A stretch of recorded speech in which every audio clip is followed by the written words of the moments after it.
नमस्कार,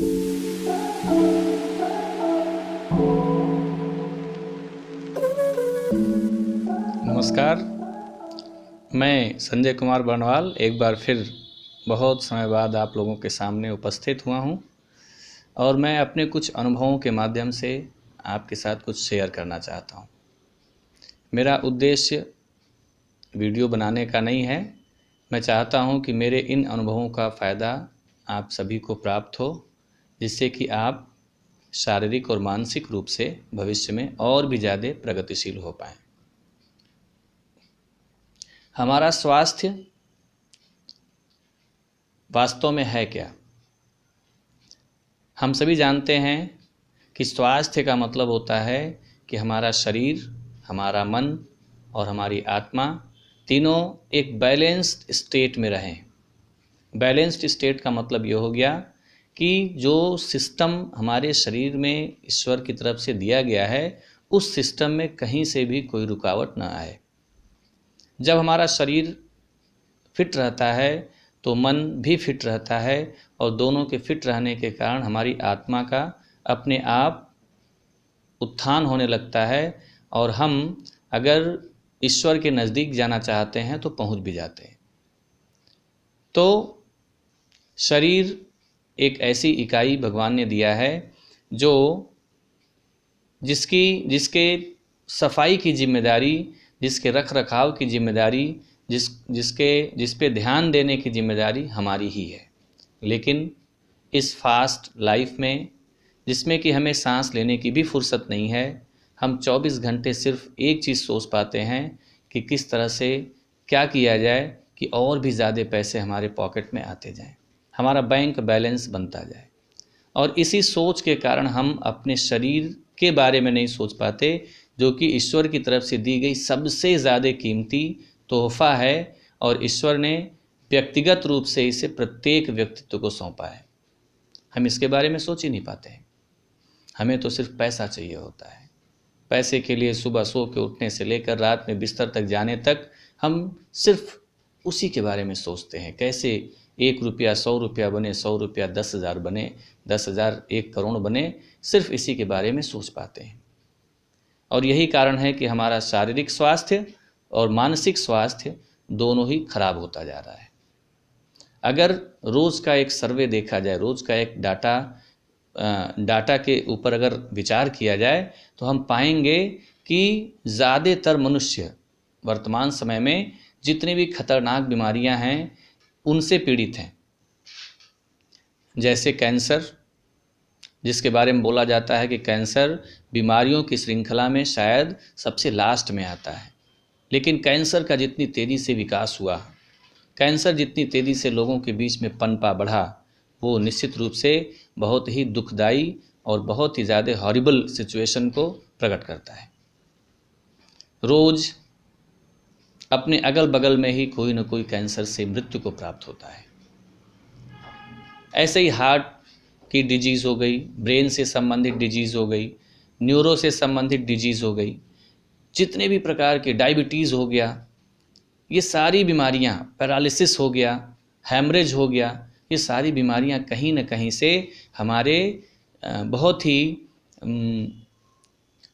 unsystematic life style से जुड़ी हुई है। तो अगर हम अपने लाइफ स्टाइल को सिस्टमेटिक बनाते हैं तो हमें खुद को इतना फ़ायदा होता है, हमारे अपने शरीर को इतना फ़ायदा होता है जिसकी हम कल्पना नहीं कर सकते। तो आज के इस वीडियो में मैं यही सारी बातें आप लोगों को बताना चाहता हूं कि किस तरह से हम क्या करें कि लगभग 80% बीमारियों से हम बचे रह सकते हैं। वो कौन सी चीज़ें हैं, तो मैं एक एक करके बताना चाहूँगा। हमको कुल मिला जुला के 3 बातों पे बहुत ध्यान देना है। हमारा शरीर वास्तव में मशीन है। सभी जानते हैं कि मशीनों का जब हम बहुत ज़्यादा प्रयोग करते हैं तो भी खराब होता है और मशीनों का जब प्रयोग नहीं करते हैं तो भी खराब होता है। जब ये शरीर मशीन है तो इस मशीन का भी प्रयोग हमको बहुत ही समझदारी के साथ करना होगा।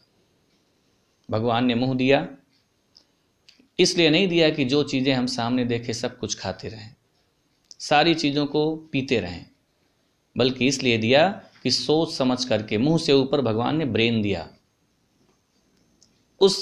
हम बोल सकते हैं कि ब्रेन जिसमें विवेक भी है, जिसमें बुद्धि भी है, हम इन दोनों चीज़ों का प्रयोग करके अपने शरीर के अनुसार खाने और पीने की वस्तुओं को सेलेक्ट कर सकते हैं जो कि हमारे शरीर के लिए लाभप्रद हो सकती हैं।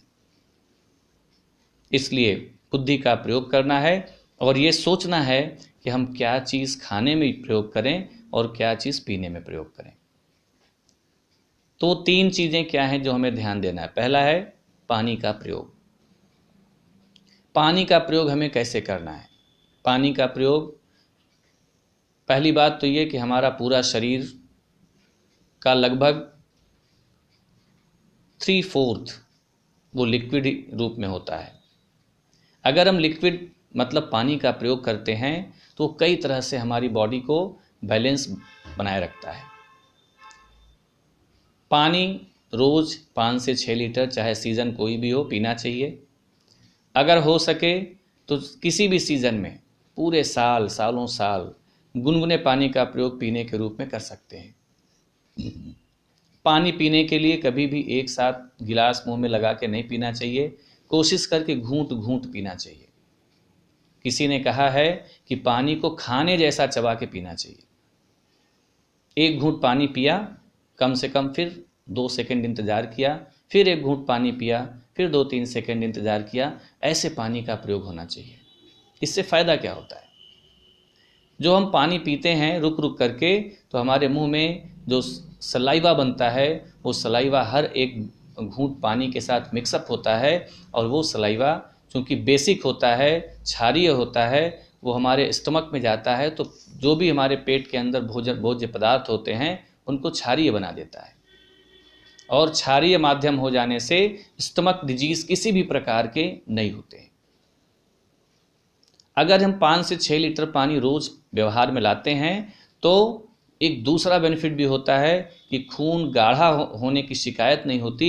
खून अगर गाढ़ा हो जाता है तो ब्लड प्रेशर, ब्रेन हैमरेज, नक्सीर फूटना और दूसरी कई बीमारियों को बढ़ाता है। तो पानी के उचित प्रयोग से हम इन सारी बीमारियों से भी अपने को बचा सकते हैं। पानी कभी भी खाना खाने के तुरंत बाद नहीं पीना चाहिए। अगर हम खाना खाने के तुरंत बाद पानी पीते हैं तो वो ठीक वैसे ही होता है जैसे कि जलते हुए आग पे पानी डाल देना।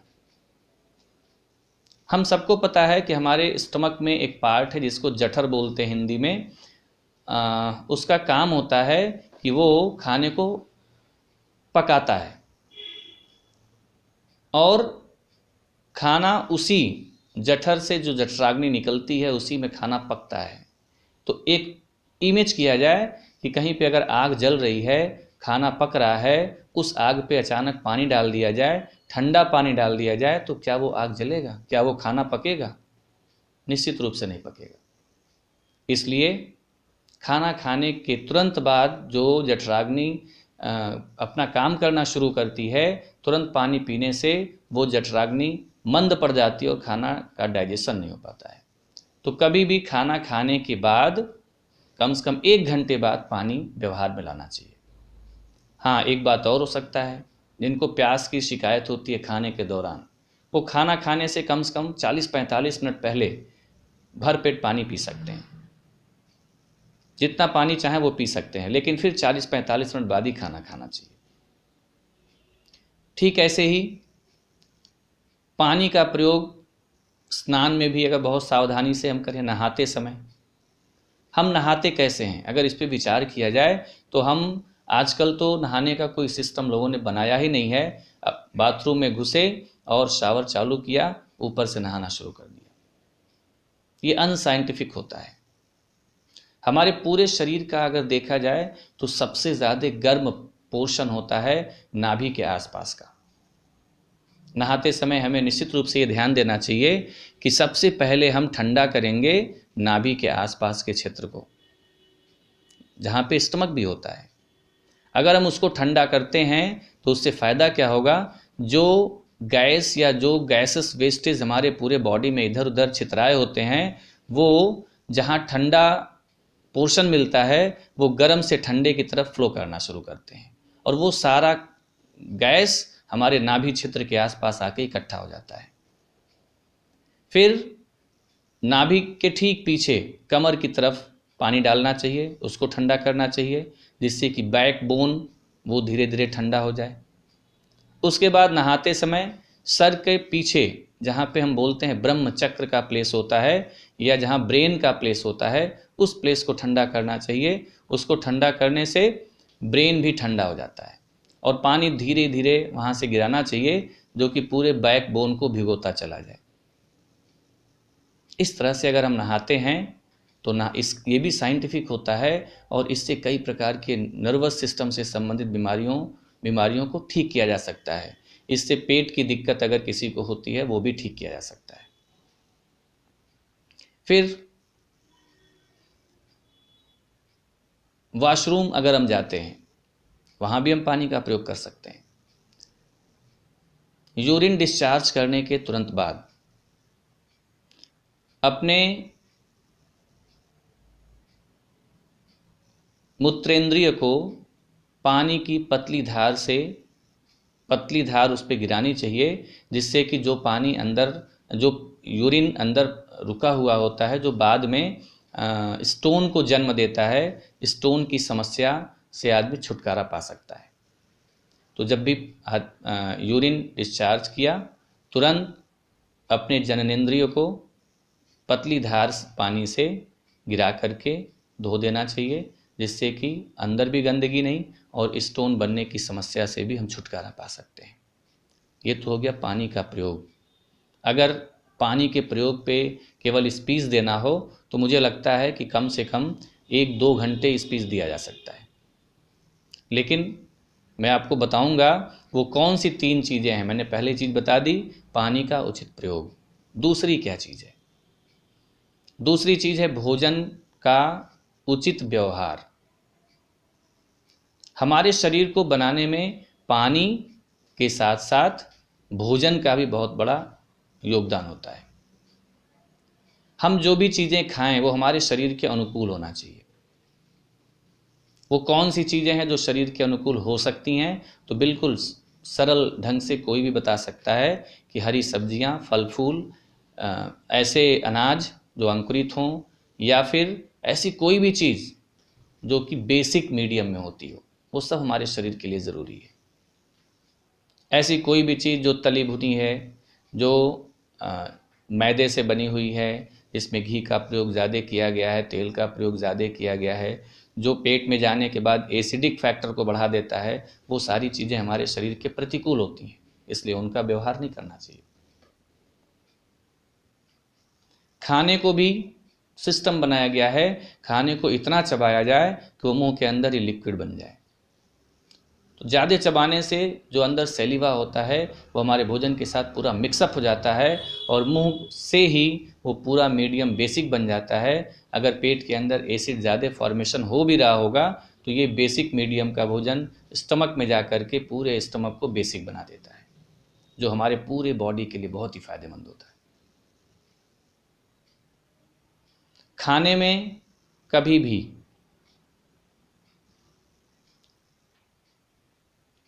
अनाज बहुत पकाया हुआ नहीं होना चाहिए। सलाद का प्रयोग ज़्यादा होना चाहिए। इससे क्या होगा कि कॉन्स्टिपेशन की दिक्कत नहीं होगी, किसी भी पर्सन को कब्ज की दिक्कत नहीं होगी। और अगर कब्ज की दिक्कत किसी को है तो ये निश्चित रूप से मान लीजिए कि बीमारियों की शुरुआत हो चुकी है और पूरा शरीर हमारा हॉस्पिटल जैसा बन जाएगा। कभी कुछ हमेशा लगा रहेगा और हम परेशान होते रहेंगे। तो पानी का प्रयोग उचित ढंग से, खाने का व्यवहार उचित ढंग से, खाना खूब चबा चबा के खाना है, जितनी देर हो सके उतनी देर तक चबाइए। कम से कम एक कौर को कम से कम 20 बार जरूर चबाना चाहिए, 20 से 25 बार। और तीसरा है उचित रेस्ट या एक्सरसाइज। शरीर एक मशीन है, मैंने पहले ही बताया। अगर किसी मशीन को केवल रख के साफ करते रहो बाहर से, खूब उसका हिफाजत करो और उसका प्रयोग ना करो तो वो मशीन अंदर से ही बैठने लगती है। तो हम इस शरीर की हिफाजत तो खूब कर रहे हैं लेकिन इसका प्रयोग नहीं कर रहे हैं। आजकल ज़्यादा लोग ऐसे ही मिलते हैं, अपनी सीट पे बैठे बैठे काम कर रहे हैं, शरीर के इंटरनल और एक्सटर्नल ऑर्गन का व्यवहार नहीं हो पाता है। तो इसीलिए बनाया गया एक्सरसाइज या आसन। ये एक्सरसाइज और आसन बहुत ही कंपलसरी है। अगर हम एक्सरसाइज या आसन करते हैं तो हमारी बॉडी के अंदर जितनी कैलोरी बन रही है वो सारी कैलोरी नष्ट भी होने लगती है। अगर नष्ट नहीं होती तो वो हमारे बॉडी में कई प्रकार की प्रॉब्लम को क्रिएट करने लगती है। तो उसके लिए हमें कैलोरी को जलाना पड़ेगा, एक्सरसाइज करना पड़ेगा। एक्सरसाइज हम अपने शरीर के अनुसार कई प्रकार से ले सकते हैं। ये बहुत ही लंबा अध्याय हो जाएगा, इसलिए मैं एक्सरसाइज के बारे में बहुत ज़्यादा नहीं बताऊंगा। आगे कभी मौका मिलेगा तो मैं एक्सरसाइज के बारे में आप लोगों को बताऊंगा। उसी प्रकार से रेस्ट है। रेस्ट का मतलब सोना नहीं होता है, रेस्ट का मतलब आराम करना होता है। उसका भी एक सिस्टम है। खाना खा लिया, अगर दिन में खाना खाया तो कम से कम आधे घंटे तक या तो वज्रासन की मुद्रा में बैठना चाहिए, उससे भी कंप्लीट रेस्ट हो जाता है, या फिर दाएं बाएं और पीठ के तरफ लेटने का जो सिस्टम है उस सिस्टम से लेटना चाहिए। फिर आधे घंटे बाद कोई काम करना चाहिए। लेकिन भागम भाग की ज़िंदगी में ये भी संभव नहीं हो पाता है। रात में नींद कम से कम 7 घंटे का होना चाहिए, वो भी एक रेस्ट में आता है। तो अगर हम ये 3 चीज़ों को अपनी लाइफ स्टाइल में सम्मिलित कर लेते हैं तो विश्वास करिए, हम में से सारे के सारे लोग एक हेल्दी इंडिया के बारे में सोच सकते हैं, स्वस्थ समाज के बारे में सोच सकते हैं। क्योंकि जब समाज स्वस्थ होता है तब जाके वो दूसरों की बातों को सुनने की इच्छा रखता है। एक अस्वस्थ आदमी कितनी भी अच्छी बात हो उस पर विचार नहीं करना चाहता है। और ये हमारे हिंदुस्तान की एक बहुत ही ट्रैजिक फिगर है। यहाँ बीमारों की संख्या बहुत तेज़ी से बढ़ रही है। तो उससे बचने का सिर्फ यही 3 उपाय है। अगर हम इन 3 चीज़ों को अप्लाई करते हैं तो 80% 80% डिजीज़ से हम अपने आप को मुक्त रख सकते हैं। मैं उम्मीद करूँगा कि ये वीडियो आप लोगों को बहुत ही फ़ायदेमंद सिद्ध होगा। पानी का प्रयोग अच्छे से करिए, खाने का प्रयोग अच्छे से करिए, उचित ढंग से एक्सरसाइज और रेस्ट करिए और फिर देखिए इतना बड़ा जादू होगा जो आप कभी कल्पना नहीं कर